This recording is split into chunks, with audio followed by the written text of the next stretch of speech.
Bonjour et bienvenue dans l'instant Bushcraft, le podcast qui vous révèle les secrets de la nature.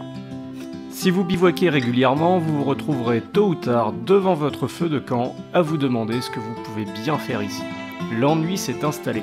Voici donc 4 astuces pour essayer de le tromper.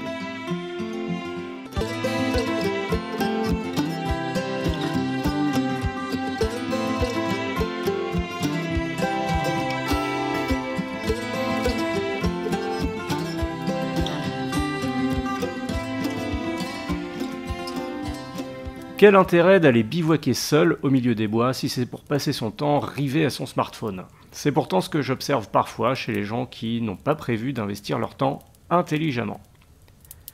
Tout d'abord, vous pouvez entretenir vos outils. Ils peuvent avoir été mis à rude épreuve pour monter le camp, alors n'oubliez pas que des tranchants émoussés vous demanderont plus de force à l'usage et rendent les outils dangereux. Aiguiser les couteaux, les haches est un bon moyen de s'occuper. Utilisez une pierre adaptée, renseignez-vous sur la nécessité d'ajouter de l'eau ou de l'huile, utilisez de préférence une pierre sèche, terminez par un passage à la ceinture de cuir, voilà qui peut vous occuper au coin du feu. Pensez à vous éloigner du camp.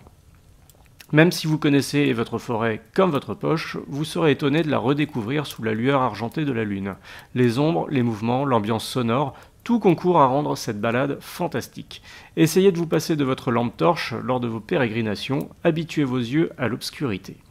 Sachez que sous la pleine lune, vous y verrez presque comme en plein jour, avec des ombres projetées au sol, mais les couleurs auront disparu.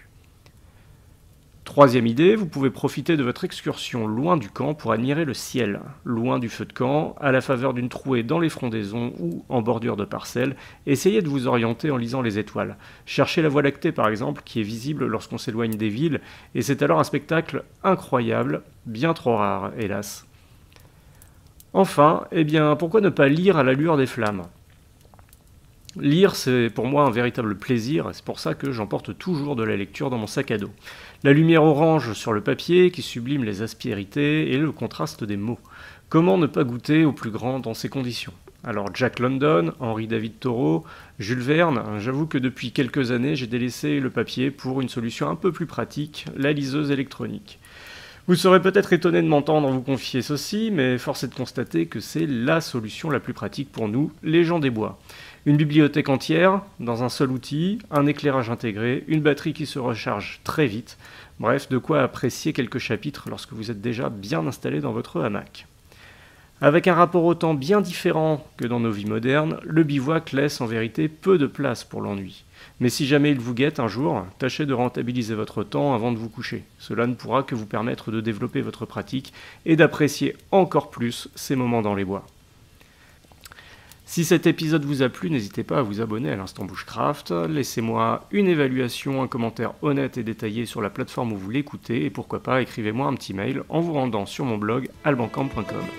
A très bientôt et bon bushcraft à tous.